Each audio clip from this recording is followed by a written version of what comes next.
Bueno, vamos a iniciar la clase de hoy que va a estar referida, como esta imagen que intenta demostrar, a Italia.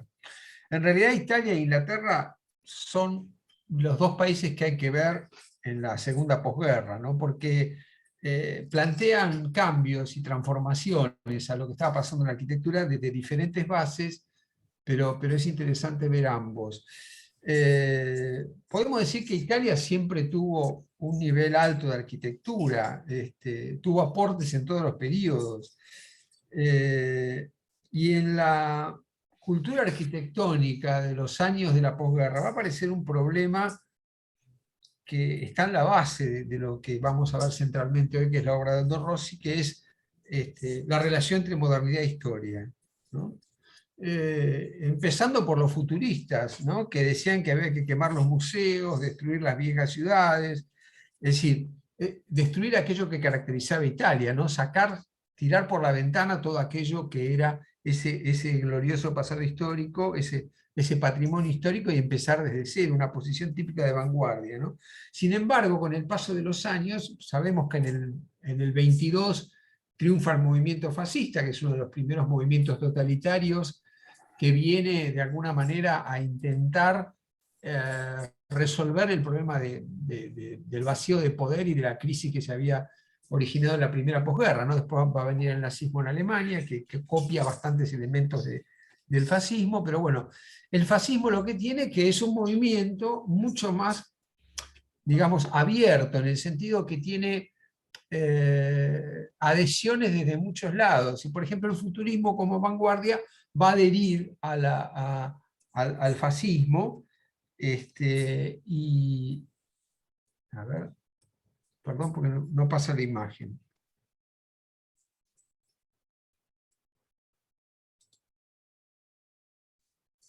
A ver si así pasa, sí. Y vamos a tener entonces un fascismo que va a asumir ciertos elementos del futurismo y de la modernidad, ¿no es cierto? La idea de la glorificación de las máquinas, la idea de un proceso de modernización, una especie de nueva Italia que sale de sus cenizas y se transforma, incluso se transforma. Hay un intento de transformarlo en un imperio. Fíjense la imagen esta de Mussolini con el mapa de África. Dice, Italia finalmente tiene su imperio, ¿no? Muy tardíamente, cuando en realidad están entrando en crisis todas las estructuras imperiales. Bueno, está esta idea de una Italia moderna, una Italia que está a la altura de las otras grandes países europeos. Y entonces hay una adhesión, es decir, todos adhieren al fascismo, desde los arquitectos académicos clásicos hasta los modernos, ¿no? Y entonces vamos a tener, por un lado, esta tradición del futurismo, que es una tradición bastante interesante desde el punto de vista de la arquitectura en esos años, porque los futuristas son los que configuran, yo diría, algunas de las primeras imágenes de la arquitectura moderna en un periodo muy temprano, 1911-12. Lamentablemente, el personaje más interesante de la vanguardia futurista, que es Antonio Zanellia, va a morir en las trincheras de la Primera Guerra Mundial. Los futuristas glorificaban la guerra y pensaban que era la única higiene del mundo y que la guerra iba a purificar, iba a salir una sociedad nueva. Bueno, también la guerra se lo llevó a ellos. Pero digamos, el futurismo adhieren los modernos, y ahí aparece todo un movimiento racionalista italiano que está unido a un personaje fundamental, que es Giuseppe Terragni, que en el norte de Italia, en Como, va a ser la cabeza de un movimiento racionalista que está muy entroncado con lo que estaba pasando en Francia, en Alemania en ese momento, pero que también hace las cuentas con la historia, ¿no? Este es un conjunto de viviendas, o sea, hay influencias de los constructivistas, hay influencias de la arquitectura racional alemana. Este es un jardín de infantes muy interesante que hace Terragni también en Como, pero digo, Terragni en algún momento tiene que hacer las cuentas con la historia y hace este edificio que es la Casa del Fascio en Como, que es una especie digamos, lugar, edificio cultural del partido fascista, que retoma los elementos de la arquitectura del Palacio Renacimental, del Palacio del Renacimiento. Y, en definitiva, lo que hace es romper, digamos, obviamente con el lenguaje clásico, pero adoptar un poco, con otros elementos mucho más neutros, la gramática, ¿no? Es decir, tratar de encontrar, es decir, una lógica organizativa a partir de la geometría y de la pureza formal que de alguna manera está relacionada con el clasicismo. Y más aún en un proyecto que Terragni va a hacer ya tardíamente, que es el Danteum, ¿no? Es decir, el Danteum es una especie de monumento al Dante Alighieri, que era el gran literato de la tradición italiana, que había escrito la Divina Comedia. Entonces el edificio es una representación de la Divina Comedia, donde está el purgatorio, el paraíso, el infierno, ¿no? Representados en espacios arquitectónicos, donde se conjuga esta idea de modernidad, digamos, porque esto tiene un recorrido, tiene un lenguaje abstracto, pero al mismo tiempo de relación con la historia, y de esta idea que después va a ser muy cautivante para los arquitectos modernos, de la arquitectura como lenguaje, ¿no? Casualmente Peter Eisenman va a ser un gran admirador de Giuseppe Terragni, va a recorrer sus obras, las va a analizar, etcétera, etcétera, ¿no?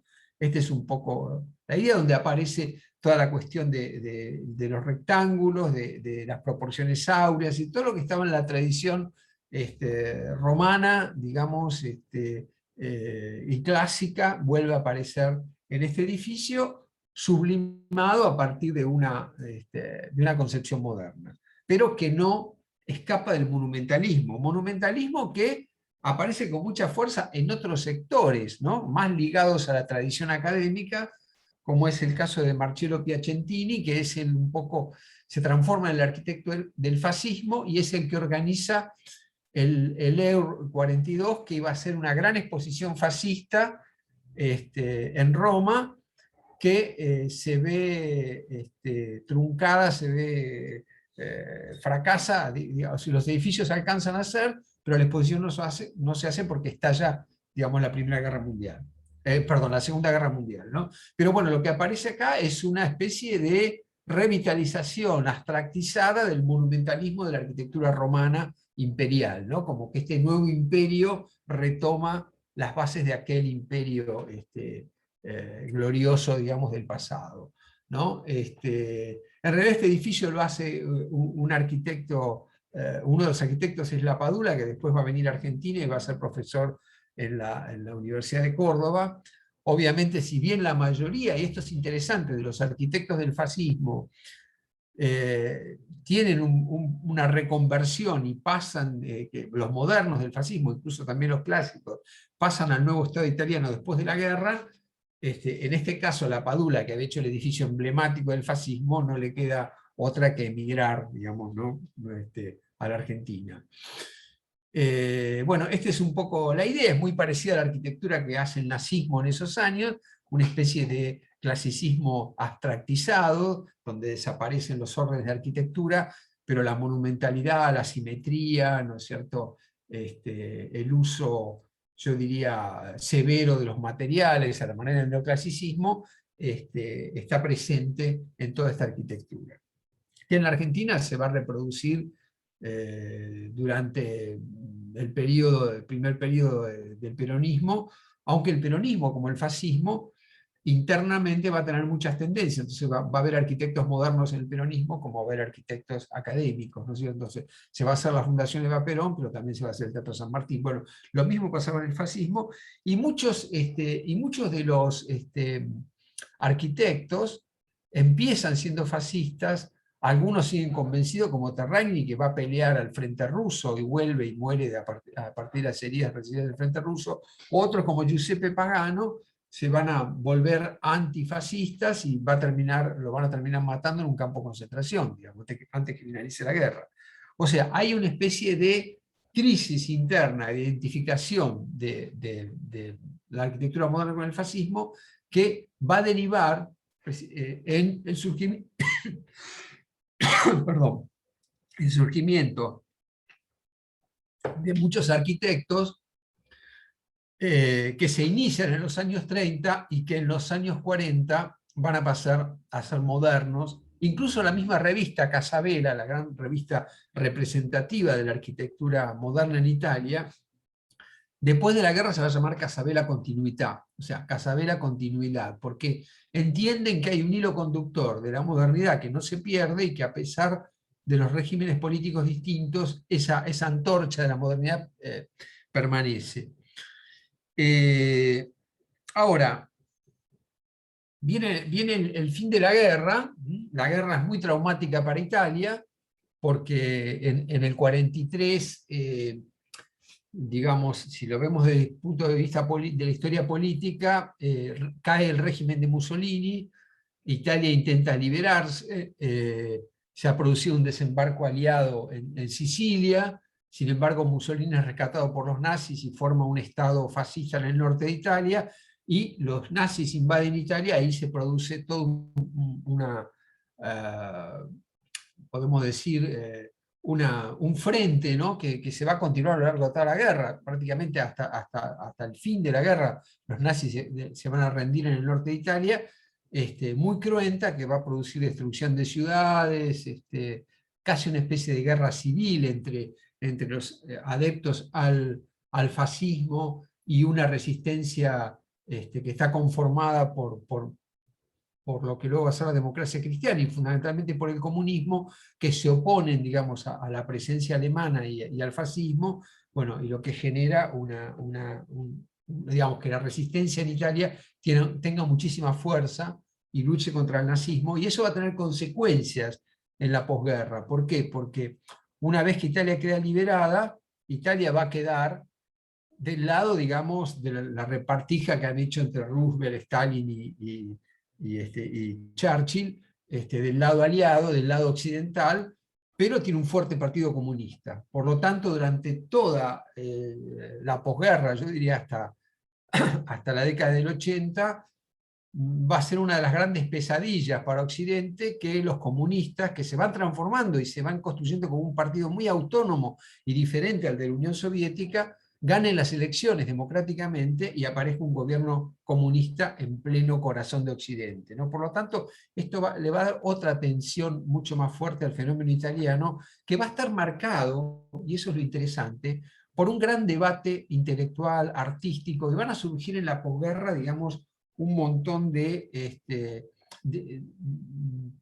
digamos, de movimientos y actividades culturales y escritores y el cine italiano, sobre todo el neorrealismo, que va a mostrar esta sociedad que sale de la guerra de una manera terrible y se va reconstruyendo sobre la marcha. Ustedes saben que el neorrealismo tiene como característica prácticamente filmar casi sin actores, filmar la realidad, y filmar lo que está pasando en ese momento final de la guerra, como Roma Città Aperta o Ladri di Biciclette, Ladrones de Bicicleta, Roma Ciudad Abierta, que son películas emblemáticas en la historia del cine y que muestran muy bien este momento de la crisis de la salida de la guerra, ¿no? De Italia. Y así, digamos, en la literatura, en todos los aspectos de la cultura, incluso en la arquitectura, se va a dar entonces un cambio fundamental, ¿no? Y una enorme creatividad, que yo lo veo muy bien en esta fotografía, me parece muy emblemática, en la cual se ve, digamos, algo que va a ser producto de lo que se va a llamar luego el milagro italiano, ¿no? Es decir, Italia sale de la guerra muy mal, pero en pocos años se empieza a reconstruir, tiene toda una fuerza industrial, sobre todo en el norte, ¿no? Y esta es la Vespa, la famosa eh, eh, motoneta italiana, que después se va a difundir en todos los países, hace un éxito, así como muchísimas marcas italianas como la Olivetti y la Fiat, que van a ser importantes en el mercado mundial y van a ir generando poco a poco una reconstrucción de Italia y un nivel, digamos, cada vez más desarrollado, digamos, va a entrar en esta construcción del capitalismo occidental con mucha fuerza y va a elevar el nivel de vida de su población muy rápidamente, ¿no? Y vemos esta imagen y al mismo tiempo vemos la propaganda política, ¿no? De la gran, digamos, podríamos decir, lucha electoral que hay entre la democracia cristiana, que representa la derecha, y la izquierda, que es el Partido Comunista y también el Partido Socialista. Bueno, con lo cual, durante todos estos años, esta confrontación política también va a alimentar el debate intelectual, artístico, etcétera, etcétera, que le va a dar esta riqueza de ideas a Italia. Y lo que vemos aquí es, aunque la foto no es muy buena, es una reunión en la redacción de Casabella, donde está Ernesto Rogers, que es uno de los viejos arquitectos. Ernesto Rogers incluso viene a la Argentina, enseña en Tucumán, teórico, que va a fundar un grupo muy importante de arquitectos, con algunos arquitectos jóvenes, que vamos a ver algunas de las obras más interesantes de la primera parte del periodo, que se va a nuclear alrededor de un grupo de arquitectos jóvenes que se habían formado durante el fascismo o en los años inmediatamente posteriores, que son precisamente Aldo Rossi, Aimonino, Grassi, Aulenti, Gregotti, Canella, Sanuso, Semerani, Giancarlo De Carlo, y también podríamos asociarlo a Manfredo Tafuri. Digamos que van a estar en relación con la revista Casabella y son los que van a renovar, digamos, la teoría y la crítica y la arquitectura en Italia. Y la particularidad que van a tener todos estos arquitectos, que van a ser arquitectos proyectistas, pero también intelectuales, ¿no? Que van a escribir libros, van a plantear cuestiones teóricas de la arquitectura, y van a indagar precisamente cómo resolver esta relación entre historia y modernidad que está tan presente en Italia. Pero al mismo tiempo tenemos otra vertiente muy importante, que es la de la historia de la arquitectura. Es decir, Italia se caracteriza por tener, lo mismo que va a pasar con Inglaterra, personalidades muy fuertes en el campo de la historia, empezando por Giulio Carlo Argan, que lo vemos en esta fotografía, historiador de origen comunista, que fue uno de los grandes historiadores del arte y de la arquitectura del siglo XX, que produjo una enorme cantidad de libros, que estuvo en la Argentina y dio una serie de conferencias sobre el concepto de espacio, en un libro que después se transformó en un clásico, y que tuvo una fuerte influencia sobre todos los arquitectos y historiadores que se formaron después, y sobre las ideas del movimiento moderno, ¿no? Es decir, de qué era el movimiento moderno. Conjuntamente con Leonardo Benévolo, que no tenemos una foto aquí, van a ser los constructores un poco en Italia de esta idea de movimiento moderno. Después va a estar Bruno Sevi. Bruno Sevi es otro arquitecto, son historiador, que ya prácticamente no lo sentimos hablar, porque no sentimos hablar de ellos, porque la bibliografía sobre estos arquitectos y sus ideas ya son parte de la historia. Bruno Sevi es un arquitecto que en determinado momento, en el momento de la guerra, se puede ir a Estados Unidos, a Inglaterra, ahí se termina de formar y va a ser el abanderado del organicismo, ¿no? de la difusión del organicismo norteamericano en Europa, y va a confrontar con los antiguos modernos italianos, porque va a decir, bueno, la antigua arquitectura moderna racionalista es parte del fascismo, el nuevo camino que debemos recorrer es el organicismo wrightiano, es la democracia de Estados Unidos que ingresa en Italia, digamos, y que nos va a modificar. Bueno, y entonces Sevi va a construir una enorme cantidad de libros, entre ellos Saber ver la arquitectura, que es un libro básico, donde introduce la idea del espacio. El espacio es lo que conforma la arquitectura, y obviamente el maestro del espacio, Frank Lloyd Wright, por lo tanto debemos seguirlo, y va a ser una historia de la arquitectura moderna donde, a diferencia de Benévolo o de Gideon, va a rescatar este filón de la arquitectura orgánica, ¿no es cierto?, que sería un poco el conductor de lo que tiene que ser la nueva arquitectura para una democracia europea, ¿no? Por supuesto, estas ideas, si van a tener mucha fuerza en principio, van a sucumbir delante de otras ideas que son mucho más, yo diría, consustanciales con la realidad italiana, y que tienen que ver con esta relación entre historia y modernidad. El otro personaje importante, bueno, Sevi realiza toda una serie de experiencias en cuanto a que es historiador de la arquitectura y trata de encontrar, digamos, y en este caso aparece la historia, ¿no? Es decir, estos ejercicios, digamos, hechos plásticos, hechos por sus alumnos del taller de historia sobre obras de Miguel Ángel, ¿no es cierto? Él trata de encontrar una operatividad en la historia de la arquitectura, ¿no es cierto? Y hace con sus alumnos este tipo de trabajos, incorporando elementos de la historia el proceso de diseño. Con lo cual, con lo que vemos que la historia nunca desaparece, a pesar de su faceta organicista, de la construcción de una teoría del proyecto italiano. Y el otro personaje importante, que lo vamos a pasar rápidamente, por el objetivo de la clase de hoy de Aldo Rossi, es Manfredo Tafuri, ¿no? Manfredo Tafuri se forma en realidad con Argan y con Sevi, pero va a ser de una nueva generación que va a cuestionar muy duramente, sobre todo a Sevi, como y esta idea de la operatividad de la arquitectura, es decir, de una historia normativa que le dé base al proyecto, al proceso de diseño, ¿no? Tafuri va a decir que no, que en realidad la historia es una cosa muy separada de la arquitectura, que lo que hacen los arquitectos poco tiene que ver con la historia, y que la historia tiene que tener su propio camino, y que es un camino, digamos, abierto, porque no hay una sola historia, hay muchas historias superpuestas, la historia de la vivienda, la historia de la infraestructura, la historia de la arquitectura, ¿no? que construyen el hábitat, y de esa manera hay que actuar, y bueno, tiene una gran producción, no la vamos a analizar acá.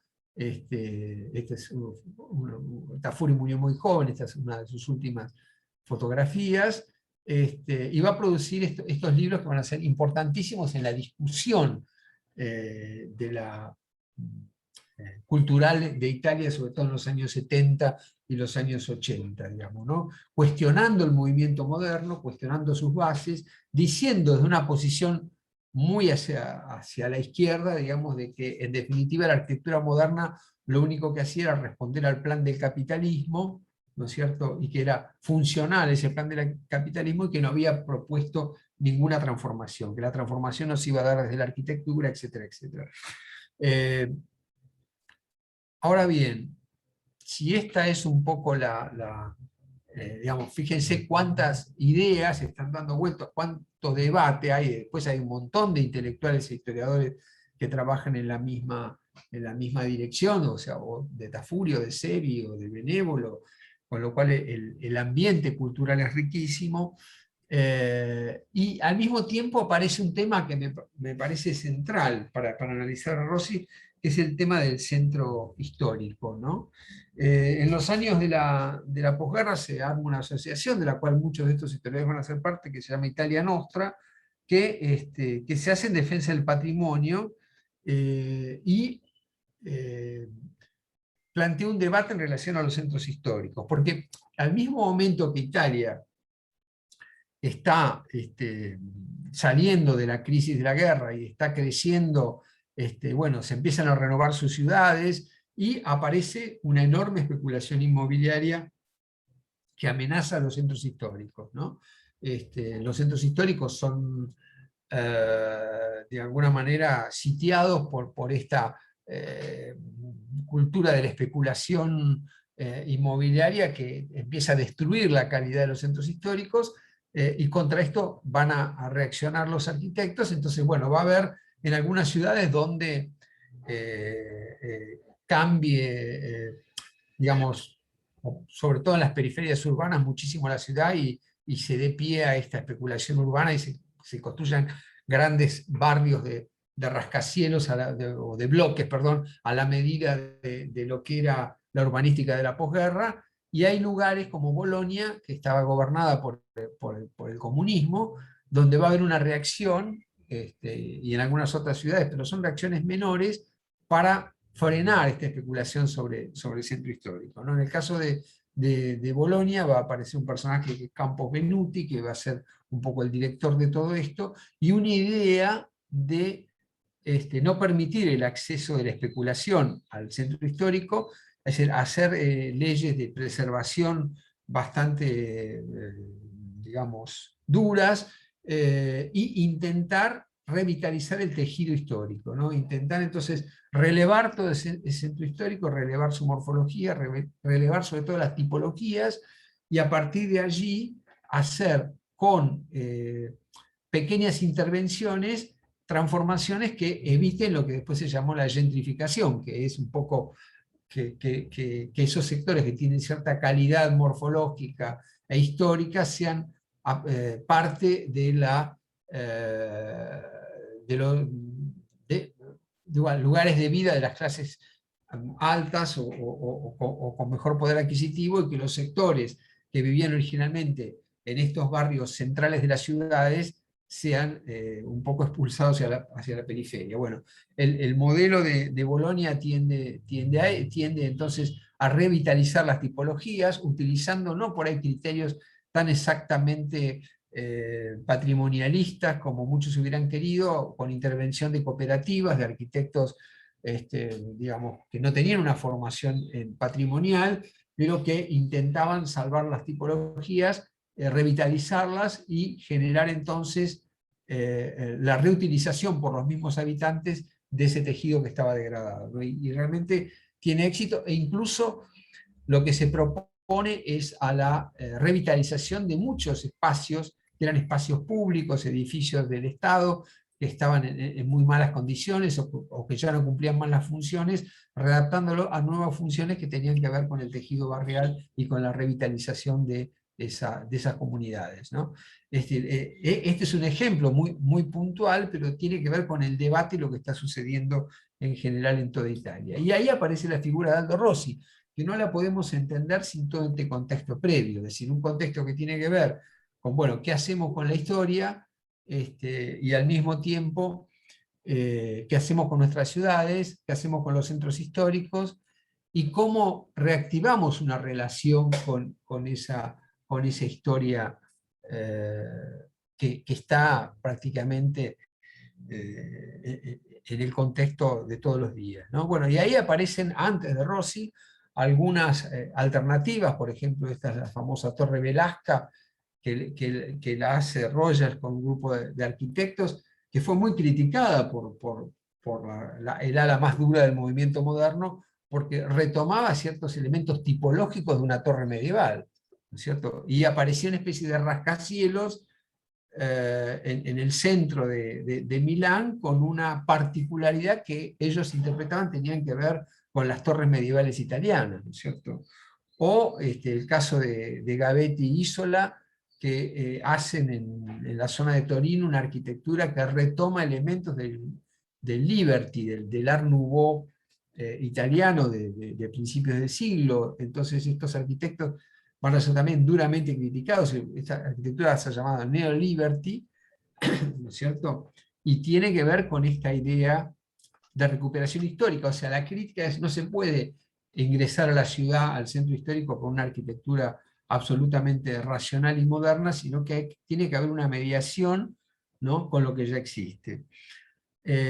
O por ejemplo, esta obra de Ignacio Gardella, que son unas viviendas hechas en los años 50, precisamente en Venecia, que son los lugares emblemáticos, digamos, del patrimonio hoy, del patrimonio mundial, ¿no es cierto? Bueno, ¿cómo actúo yo, arquitecto moderno? Bueno, entonces lo que hago es copiar la tipología y copiar de alguna manera el lenguaje. Utilizo la piedra de Istra, utilizo el ladrillo, que son elementos característicos de la construcción en Venecia, el techo de teja, y trato de conformar esta especie de núcleo de viviendas modernas en el contexto histórico. O sea, aparece ya, yo diría, una especie de idea contextual, ¿no es cierto?, que no era muy común en la arquitectura moderna por entonces.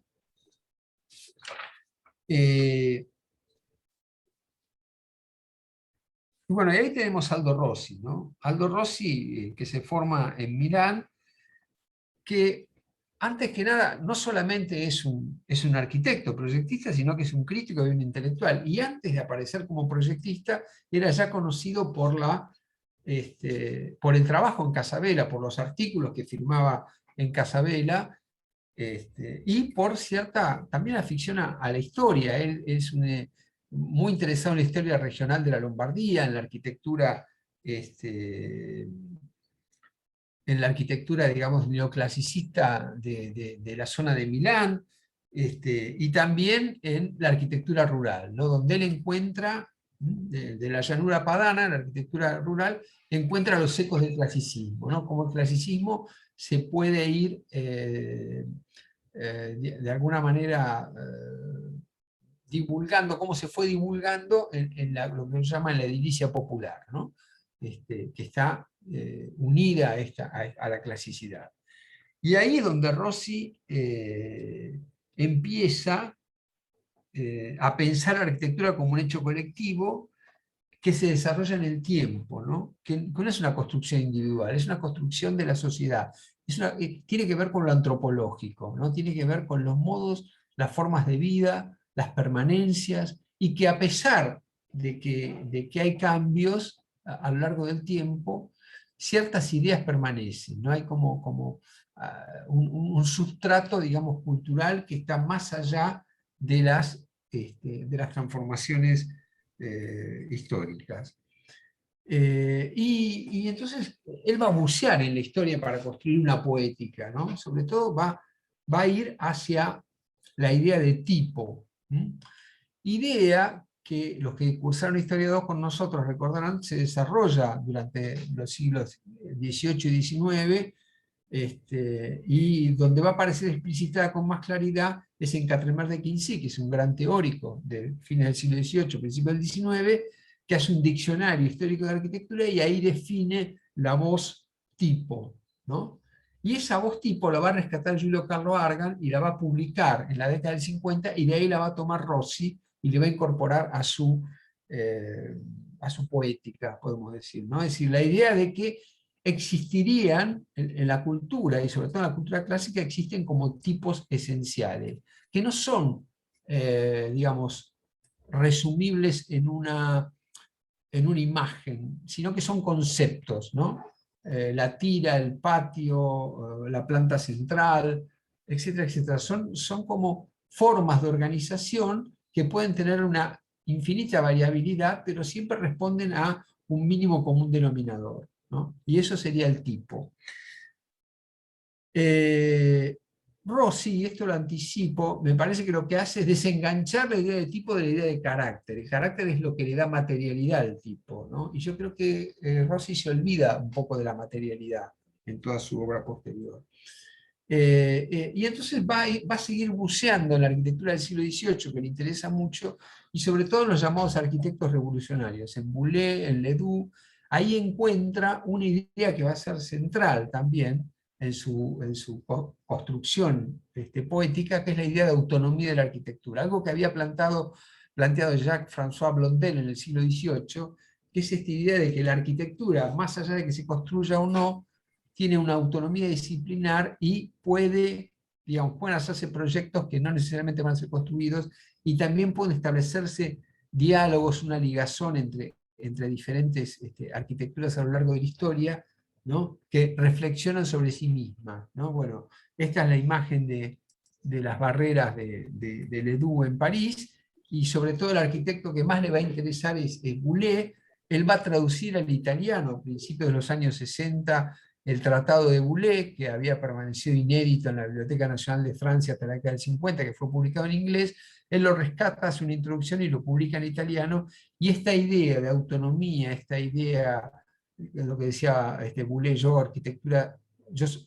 también yo soy pintor, yo hago arquitectura con el pincel, esta idea de artisticidad de la arquitectura, por más allá de su construcción, que tanto se opone a la idea funcionalista del movimiento moderno, va a ser una de las características de Rossi, ¿no? Y otra cosa que es muy importante, que la podríamos relacionar con lo que pasa hoy en arquitectura, y que a mí me interesa, es que frente a la crisis del movimiento moderno, Rossi va a buscar las soluciones en el interior de la disciplina, no por fuera, ¿no? No va a buscar como hoy en el arte, en la filosofía, sino en la propia disciplina, en la historia de la propia disciplina, en el desarrollo. Él va a encontrar allí una línea, una especie de hilo rojo, que va a llamar la tendencia, la tendencia hacia la racionalidad en la arquitectura, que puede empezar con Alberti y va a terminar en él, pero puede ir hilvanando una serie de arquitectos, como estos que vemos aquí, como otros que vamos a ver en las imágenes, que construyen una especie de tendencia poética que está en la base de su obra, ¿no es cierto? Tal es así que creo que en 1973 va a hacer una exposición en la Trienal de Milán, que se va a llamar La Tendenza, donde va a presentar todos estos arquitectos, ¿no es cierto?, entre ellos Boulez, que piensan esta idea de la autonomía, ¿no? Que bueno, yo tengo un programa y pienso autónomamente qué es lo que voy a hacer, en este caso una biblioteca, ¿no es cierto? Y bueno, yo, digo yo lo explico siempre, digo que la biblioteca son los libros, a partir hago un anfiteatro de libros, entonces mezclo el anfiteatro con la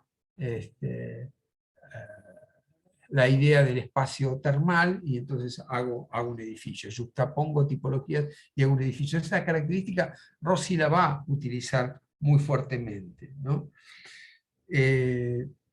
Y bueno, y entonces va a tener una paleta de colores que son las cosas que él han llamado la atención a lo largo de su vida y que definen un poco su arquitectura. Entre ellos la pintura de De Chirico. De Chirico es un pintor italiano, ¿no? Un pintor de la llamada pintura metafísica, que lo que hace es retratar esta cosa que a él tanto le interesa, que son estas arquitecturas o edilicia hecha popularmente en los pueblos, en las zonas rurales, que son como una clasicidad purificada, ¿no? Es decir, que uno puede encontrar ahí los elementos de la clasicidad, pero no hay órdenes de arquitectura, no hay decoración, sino que es la pura geometría de esta arquitectura pura, podemos decir, valga la redundancia, que construye estos lugares, ¿no? Que obviamente él lo va a tomar como un elemento esencial de su poética. Y después otros arquitectos que son más contemporáneos, pero que no habían interesado a la crítica moderna, como en este caso Tesenov, que son arquitectos que están, digamos, en las márgenes de la modernidad, pero que siguen utilizando elementos de la clasicidad, ¿no es cierto?, en su arquitectura. Digamos, porque lo tienen incorporado como un elemento que tiene que ver con su propia cultura, con el desarrollo de la cultura europea, y que para Rossi no puede ser olvidado. También, obviamente, Giuseppe Terragni, ¿no? Vemos otra imagen de la Casa del Fascio, porque ahí él encuentra en Terragni esta idea de trabajo con la tipología. Es en la Casa del Fascio lo que hace Terragni es retomar el Palacio del Renacimiento y reconvertirlo en clave moderna, ¿no es cierto? Y otro autor que le interesa mucho, que está en la base de su teoría, es Saverio Muratori, ¿no? Muratori era un arquitecto que se va a dedicar a, así como se había hecho en Bolonia, él lo hace con Florencia y con Venecia, a reconstruir un poco la historia morfológica de la ciudad. Y eso lo hace ver cómo existen tipologías que se repiten en el tiempo y que perduran a pesar de los cambios lingüísticos, ¿no? del románico al clásico, y que están en la base de la construcción de la ciudad, y que esta ciudad está constituida por una tipología edilicia y por monumentos, ¿no es cierto? Eso es lo que Rossi va a tomar, y lo que le va a interesar es la permanencia de la forma. Y en ese sentido va a criticar muy duramente al funcionalismo ingenuo, ¿no? Es decir, el funcionalismo que hace un edificio según un programa, pero después pasa la historia, pasa el tiempo, y ese programa no tiene más sentido 100 años después, entonces el edificio está condenado probablemente al fracaso. Él dice, no, a mí me interesa ver cómo este caso es la Plaza de Luca, que antiguamente era una arena, ¿no es cierto? Acá se ve, digamos, la parte exterior, donde se conservan las arquerías y las pilastras, pero que, bueno, una vez que terminó el ciclo romano, se transformó en una plaza, ¿no? Y lo que ocupaba la arena, hoy lo ocupan estas viviendas. Y así sucesivamente él va viendo estas relaciones que en el tiempo van perdurando, morfológicas, ¿no? Y que pueden cambiar los usos, pero la forma no cambia, ¿no? La ciudad es histórica, la ciudad es es un organismo, digamos, que tiene que ver con el desarrollo de la cultura humana. No se puede escindir de la cultura humana, por eso él critica profundamente el planning, digamos, toda la idea de la urbanística moderna, de que, bueno, la ciudad son manchas de colores, de densidad, y puede ser intervenida, puede ser transformada, se pueden tirar sectores abajo, construir arquitecturas absolutamente nuevas. Él dice, no, tenemos que respetar las formas de vida de la gente, tenemos que respetar la permanencia, ¿no? Esta idea antropológica de la ciudad, que se va a imponer y que él la va a desarrollar en un libro que se llama La arquitectura de la ciudad, que es del 66, donde va a criticar la especulación urbana, y va a volver esta idea de la ciudad como un patrimonio que hay que cuidar, y que es posible, en definitiva, hacer un estudio científico de la ciudad. Es decir, la ciudad es el lugar físico de la condición humana, ¿no? Es una visión muy, muy antropológica. En ese momento está la antropología estructural, está Levi-Strauss, habiendo toda una serie de transformaciones que Rossi al mismo tiempo mira, ¿no? Para hacer este diagnóstico sobre la ciudad. Y otra cosa que va a surgir en esos años es, y cada vez más en la medida que Rossi, digamos, va madurando, es la idea de la ciudad análoga, ¿no? Él lo toma de este cuadro de Canaletto, ¿no? Que es una visión, digamos, ilusoria de Venecia, porque lo que hace Canaletto es pensar una Venecia que no es la Venecia real, sino que es una Venecia construida con los proyectos que a él le interesan. Por ejemplo, esto sería el puente de Rialto, pero en vez de poner el puente de Rialto de Antonio da Ponte, que es el que nosotros conocemos hoy, pone el proyecto de Palladio que no se construyó y, por ejemplo, le adosa la Basílica de Vicenza, que es un edificio que está en otra ciudad, pero que él lo trae y lo coloca en Venecia, ¿no? Por lo tanto, esta idea de que la ciudad que imaginamos puede ser una especie de ciudad análoga, una ciudad construida por otras cosas que no son la ciudad real, pero que me sirven a mí para hacer este ejercicio de juxtaponer, ¿no? De encontrar partes que luego puedo, tipológicas que puedo traer entonces a mi proyecto. Entonces, estos son el libro fundamental original es La arquitectura de la ciudad, pero él, unos años después, va a hacer este otro libro que se llama Autobiografía científica, donde cada vez va incorporando más lo que son sus propias obsesiones, sus propios recuerdos, sus propias ideas, aquello que realmente le interesa, que le gusta y que incorpora entonces a su arquitectura.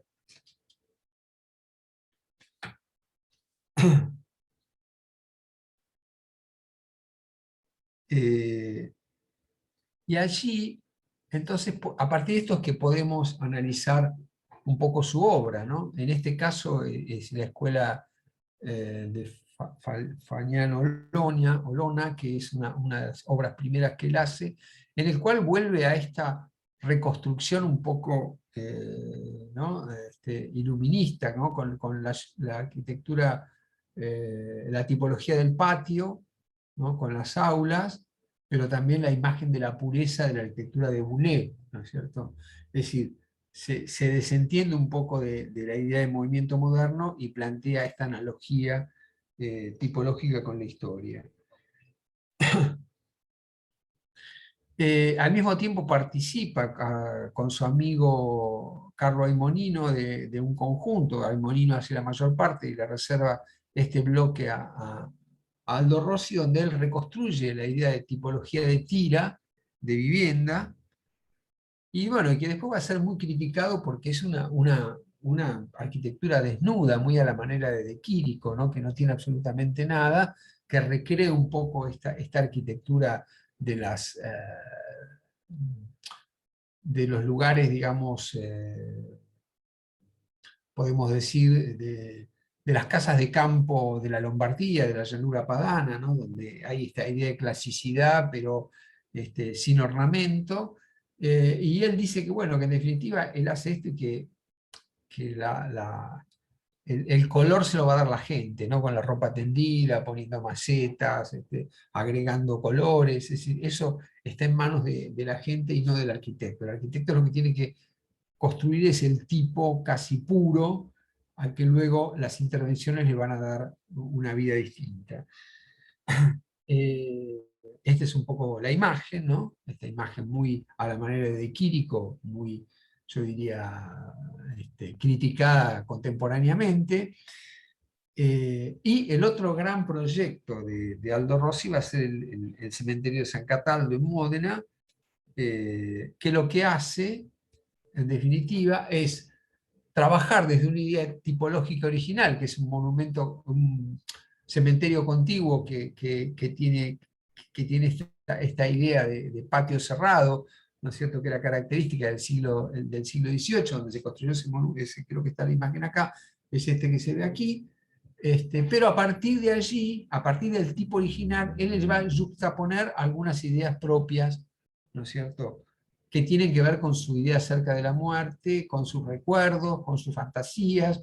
Por eso esta idea de ciudad análoga, ¿no? Él va a construir pensando que la ciudad, que el cementerio es la ciudad de los muertos, como se piensa desde la clasicidad, desde la cultura latina, no es lo mismo que el cementerio del norte de Europa y de la cultura anglosajona, que es una especie de lugar romántico, mientras que en la cultura latina el cementerio es otra ciudad creada en función de las características, es una especie de ciudad análoga con los vivos, ¿no? Donde se reproducen las mismas circunstancias, ¿no? Los muertos pobres van a la fosa común, los muertos ricos construyen sus propios panteones. Bueno, y él quiere, desde su idea de izquierda, quiere dar vuelta, ¿no es cierto?, esta noción, y va a construir, digamos, el lugar más emblemático del cementerio, que es esta especie de casa vacía, como el lugar de los muertos comunes, ¿no es cierto? Va a construir este osario que tiene la forma prácticamente de una torre de enfriamiento industrial, y esta perspectiva que lo conecta, que es una perspectiva muy rara, porque a la medida que uno va avanzando nada cambia, porque se van incrementando, digamos, es una idea de falsa perspectiva, ¿no? Que además da una idea de osatura que tiene que ver con el cementerio, es decir, todas analogías que él va utilizando. Y la idea de la casa vacía, dice, me viene de los etruscos, ¿no? Porque los etruscos hacían como estatuas de casa vacía en las tumbas, porque lo que quedaba después de la muerte era la casa vacía, la casa donde ya no había nadie, ¿no es cierto? Este vacío es lo que hay que mostrar en el caso de la muerte, es lo que significa la muerte. Bueno, todas esas ideas él las conjuga en este espacio, que en realidad, cuando uno lo va a ver, es bastante desilusionante, porque no se construyó totalmente, se construyó una parte, que es lo que se ve acá, que es la idea de la casa vacía, ¿no? Y un poco esto que se ve ahí, no sé si lo ven todos ustedes bien, yo corro esto, pero no sé hasta qué punto se ve, es bueno, esta especie de torre de enfriamiento, la falsa perspectiva, la casa vacía, como los elementos que construyen y conjugan este desplazamiento en este eje de la muerte, que es el que organiza el cementerio. Con lo cual acá vemos un montón de cosas que son profundamente antifuncionalistas, en el sentido que el cementerio no tiene nada que ver con lo que hubiera hecho un arquitecto funcionalista o moderno, que de alguna manera toma la tipología, pero esa tipología es intervenida por ideas particulares de Rossi, y esto es muy vanguardista, ¿no? Lo que hace Rossi, en definitiva, es esta conjunción de ideas propias y de obsesiones propias adentro del proyecto, tienen más que ver con la cultura de la vanguardia que con la clasicidad.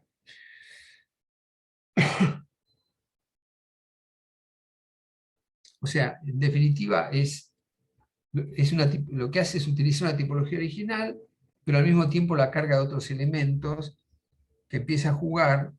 No ya hay una idea de composición de justaposición, sino como elementos autónomos. Y esto también es esta idea de ciudad análoga, ¿no? Y otro ejercicio que podemos ver que lo conecta con las vanguardias es este. Él encuentra en el Canal Grande de Venecia esta columna, que es una columna de esquina, que tenía que formar parte de un palacio que iba a ser construido ahí, pero nunca se construyó. Bueno, él toma el elemento y lo agiganta y hace este edificio, ¿no? Es decir, cómo también esta cosa de extrañamiento, de sacar un elemento de una escala y pasarla a otra escala, que es propio del formalismo ruso, por ejemplo, él lo va a utilizar en esta obra. Y en esta otra, que es en realidad es la intervención sobre el plano de Noli, se llama una cosa que se hace en ese momento, en pleno posmodernismo, que es tomar el plano de Noli, que es un plano de Roma, e intervenirlo con algunos arquitectos contemporáneos. Bueno, Rossi, otros hacen su parte. Rossi lo que hace es precisamente construir una ciudad análoga, ¿no? Coloca las costillas de la perspectiva del cementerio, coloca el conjunto de San Rocco, ¿no es cierto? Coloca los sólidos geométricos fundamentales platónicos, es decir, sobre el plano interviene de una manera en la cual está mostrando sus objetos de afección, ¿no? Lo que le interesa, lo que le obsesiona, más allá de una intervención puntual que tenga que ver con la arquitectura del lugar. Y eso caracteriza un poco su última etapa, que también se demuestra en el famoso Teatro del Mundo, ¿no? ¿Qué es lo que hace él acá? Él toma una idea que era, digamos, se había desarrollado con mucha, como una característica del carnaval veneciano de los siglos XVI y XVII, que era construir una balsa teatro que iba por el Canal Grande, iba parando en cada uno de los palacios y ahí se hacían representaciones, ¿no es cierto? Bueno, él toma esta idea de teatro ambulante, de teatro en balsa, pero le coloca eso, yo no puse la foto, él ve las pequeñas cabinas que tienen los gondoleros de Venecia, ¿no? Que se refugian ahí mientras no tienen no están alquilando su góndola, y ese elemento, que es este que se ve acá, él lo agiganta otra vez, lo descoloca de su función original y lo pone como parte de la estructura del teatro, ¿no? Por lo tanto, digamos, hace este ejercicio bien vanguardista de modificación del sentido de una cosa, agigantarlo y producir un efecto de extrañamiento. Quien está en el paisaje veneciano ve la cabina del gondolero y ve este objeto, digamos, que tiene que conforma otra tipología, pero que tiene una familiaridad con este objeto original, pero realmente está extrañado, está sacado del lugar, ¿no? Que es una técnica típica del formalismo. Yo expliqué el tema del formalismo en clases anteriores. Y Rossi, en realidad, en los años fines de los años 70, principios de los 80, se transforma en un personaje fundamental, ¿no? Y va a ser tomado sobre todo por los cultores de la arquitectura posmoderna. Y también su idea de ciudad va a ser un poco retomada por otros y va a estar en la base del planteamiento del IVA Berlín, que va a ser una exposición que se va a hacer, perdón, sí, el IVA Berlín que se va a hacer en el año 87, estaba programado para el 84, pero se pospuso, en el cual algunos arquitectos deciden, intervienen a partir de concursos que hace un ente, digamos, destinado a mejorar la calidad de vida de Berlín, que poco a poco se iba reconstruyendo después de la guerra, con la idea de reconstruir con las tipologías, con la forma de la manzana original de Berlín, algunas áreas de la ciudad, a contrapelo de lo que había sido el Interbau, que es la exposición de 1957, en el cual los arquitectos modernos probaron edificios modernos, digamos, totalmente descontextualizados de lo que había sido la historia de Berlín. En el Interbau, y este es el ejemplo de Rossi, lo que aparece precisamente, y otra vez aparece la columna, es esta idea de volver un poco a la masa edificada del Berlín original, ¿no es cierto? Cuestión que va a llevar a grandes debates, porque justamente en ese momento, en el 89, cuando cae el muro de Berlín, cuando la ciudad se puede unificar, y aparece otra vez la idea de modernidad, estamos ya en la etapa del deconstructivismo, y el Berlín que se empieza a reconstruir tiene más este aspecto, ¿no es cierto?, de arquitectura moderna, ¿no? Que aparecen, digamos, algunos ejemplos muy, muy importantes en la reconstrucción, pero que llevan un poco a la ciudad a esta imagen de disociación. Yo digo, si uno recorre y ve lo que fue el IVA Berlín y ve también lo que es las nuevas partes construidas a partir de rascacielos y de bloques aislados, y realmente no son muy... Creo que es más interesante el IVA Berlín, ¿no? Y bueno, y Rossi sigue trabajando. En ese momento Rossi había construido muy poco, era más famoso como proyectista de proyectos no realizados o teórico que como una gran producción. Bueno, esta gran producción la empieza a desarrollar en estos años con edificios que, bueno, hoy podemos ver un poco más críticamente y no son tan interesantes como la remodelación del Teatro Carlo Felice de Génova, o esta otra arquitectura que ya Rossi empieza a manualizarse a sí mismo, ¿no? Es decir, es una forma de hacer arquitectura que pasa mucho con muchos arquitectos. Es decir, en una época donde se construye mucho, bueno, los recursos estilísticos, los recursos lingüísticos, la creatividad del arquitecto, como pasa por ejemplo con Mario Botta, también empieza a agotarse y a repetirse en ciertos momentos. Pero Rossi se transforma en un maestro a escala mundial. Este es un edificio que hace en Nueva York, por ejemplo, tomando los elementos de la arquitectura de las tiendas y edificios comerciales neoyorquinos. Es decir, es requerido, digamos, en muchos lugares del mundo. Al mismo tiempo, desde esta idea de la autonomía de la arquitectura, Rossi se convierte casi en un pintor, ¿no? En un tipo que hace dibujos de arquitectura que empiezan a exceder la arquitectura misma. Incluso hay toda una moda en esos años de escaparle al dibujo técnico y dibujar con lápices de colores y dibujar.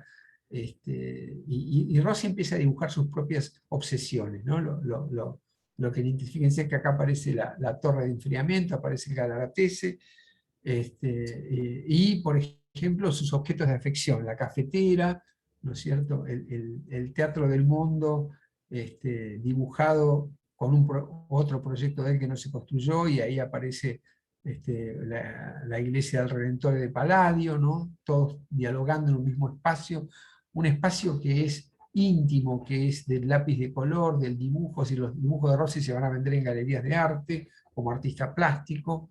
Y esto caracteriza su última etapa. Rossi muere tempranamente, muere en un accidente automovilístico, pero su legado queda sobre todo en toda una generación que va a actuar en los 70, en los 80, en algunos de sus discípulos directos, como Giorgio Grassi, que podemos colocar como a la izquierda de Rossi, porque es la arquitectura de Rossi, pero sin objetos de afección, sin incorporación de la memoria personal y particular, ¿no?, de Rossi, haciendo una arquitectura muy dura, una arquitectura que se difunde fundamentalmente en algunos países en particular, por ejemplo, como España, donde va a tener un eco muy fuerte en algunos arquitectos en el País Vasco, en Galicia, y sobre todo en un personaje muy interesante que no vamos a analizar acá, que es Rafael Moneo, que también juega con esta idea de la historia, el contexto y la modernidad.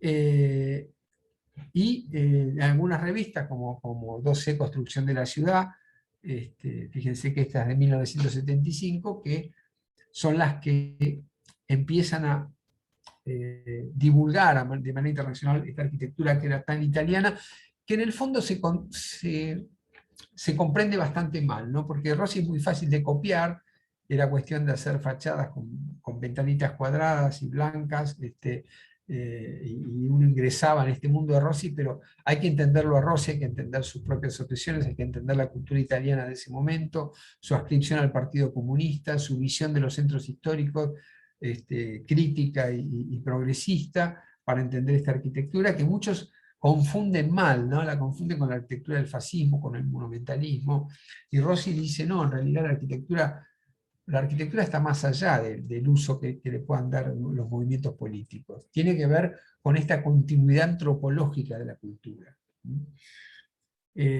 Bueno, y empiezan a aparecer estas especies de cosas rosianas en el mundo. Tiene su relación con Alemania, donde uno no podría decir que los arquitectos alemanes, como en este caso Clayhus, es hijo de Rossi, sino que también está Tessenow detrás, está la tradición de la cultura clásica alemana, pero bueno, son importantes. Creo, no, esto es de Ungers, perdón, Ungers, que va a ser luego un arquitecto interesante desde el punto de vista pedagógico, que va a tener una relación importante con Cornell en Estados Unidos y con un método de trabajo que pueda ser copiado infinitamente y aún hoy se usa en los talleres de tomar las tipologías clásicas y de formarlas o modernas y transformarlas. Y también como Clavijo, que se lo conoce acá, que es otro también que va a retomar el modelo de la manzana y de la construcción, digamos, tradicional en Alemania.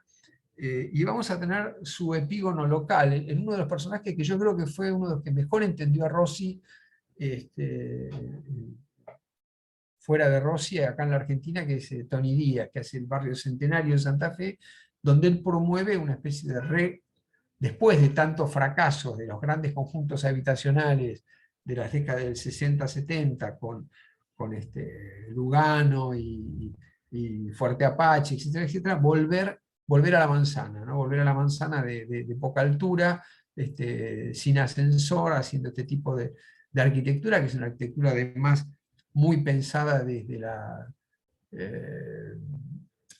desde el sistema constructivo, ¿no? Porque se utilizan unas placas que se ven que tienen la ventana y la fachada toda unida en un mismo elemento, digamos, esta modulación tan particular, bueno, es una especie, digamos, Tony Díaz lo trae a Rossi a la Argentina, lo hace participar de los cursos de la escuelita, publica sus proyectos, hace artículos teóricos. Yo creo que en ese sentido yo lo respeto porque es uno de los que interpretó mejor a Rossi, y es el que da pie en Argentina, ya que ustedes están hablando de los géneros del proyecto, para que empiece a modificarse la arquitectura de partido, que había sido el modelo sin discusión de hacer arquitectura, a pesar de que venía de la clasicidad durante toda la modernidad, ¿no? Y aún sigue ocupando un lugar importante en los talleres de arquitectura. Bueno, a partir de Tony Díaz, es que introduciendo la tipología, el modelo va a entrar en crisis y a partir de ahí va a aparecer en la misma cátedra de Tony Díaz, una vez que Tony Díaz se va a España, ¿no? Se va a vivir a España y sigue haciendo arquitectura allí hasta su muerte. eh, Aparece la idea de proceso, ¿no? Como forma de diseño y no de partido. Y la introducción de lo tipológico tiene mucho que ver. Hay una tesis, hay artículos hechos eh, por una arquitecta, que ahora no me acuerdo el nombre, por ahí Omar lo decís, este, Caro Kogan. Pago Kogan, Sí. exacto, que analiza muy bien este momento. Está en la revista de la facultad nuestra, ¿no? Estudios del Hábitat, del artículo, este momento de pasaje, ¿no? De la idea de partido a la idea de proceso. Me parece que les va a interesar si están viendo en definitiva las formas de proyectar. Bien, y después hay otra, yo diría, hay otra mirada hacia Rossi que me parece la más berreta, la más cuestionable, que por ejemplo son los Krieger, ¿no? Es decir, esta idea de reconstruir la ciudad histórica europea, que es como volver a la idea de embellecimiento del clasicismo francés, ¿no? Que no es Rossi, ¿no? Entonces esta idea de hacer un catálogo de partes de la ciudad y hacer como diferentes, que bueno, uno lo puede conectar muy fácilmente con Durán, e incluso con los libros de Hegemann, que es un urbanista alemán de principios del siglo XX, que hace todo esto que después Bob Krier hace como novedad, ¿no es cierto? Bueno, esta idea de volver a la ciudad tradicional, volver a un poco como una reacción al movimiento moderno, volver a la historia, pero no volver de una manera mediada como Rossi, interpretando la historia desde la modernidad, sino de una manera absolutamente acrítica, que también se manifiesta en los dibujos, en una especie de cosa muy naif, en este caso interpretación de la villa de Plinio, que hace León Krier, y que va a desembocar en esto que es como una entrada, yo no sé, seguramente lo van a ver en otra clase, pero es como una entrada a saco a saqueo de los instrumentos de la historia, ¿no? Es decir, como que, bueno, yo ni me acuerdo de quién hizo este edificio, pero que realmente constituye la esencia del posmoderno, y que Tafuri mismo, en una actitud muy crítica, va a negar, va a decir, el posmodernismo no existe, es hipermodernismo, es como ampliar las bases de las citaciones que usaba el movimiento moderno a la historia, pero en realidad se entiende mal esa historia, se la banaliza, ¿no?, en esta arquitectura, y todo esto va a terminar en esta experiencia que va a hacer Paolo Portoghesi, un arquitecto italiano muy afecto a los estudios sobre el barroco, un operador intelectual muy importante en Italia, que va a ser como el abanderado del posmodernismo, y en el año 80, en la Bienal de Venecia, precisamente va a ser este engendro, diría yo, que se llama la Strada Novísima, donde invita a un montón de arquitectos que van a formar parte del Star System de ese momento, a hacer fachadas, ¿no es cierto?, sobre una falsa calle construida dentro de un gran pabellón que hay en el Arsenal de Venecia, donde, bueno, cada uno experimenta en cartón piedra, un poco como escenografías, qué sé yo, está Venturi, hay varios arquitectos, esta llamada hacia a la clasicidad, ¿no? Esta llamada hacia la historia, que es una llamada, yo diría, banal, que no tiene la profundidad que tiene Rossi, y que va a terminar muy rápidamente cuando aparezca, liderado por uno de los que había sido padres del postmodernismo, que es Phil Johnson, que es un personaje que se va moviendo por todas las tendencias, aparece el deconstructivismo. Bueno, termino acá, dejo abierto entonces a las preguntas,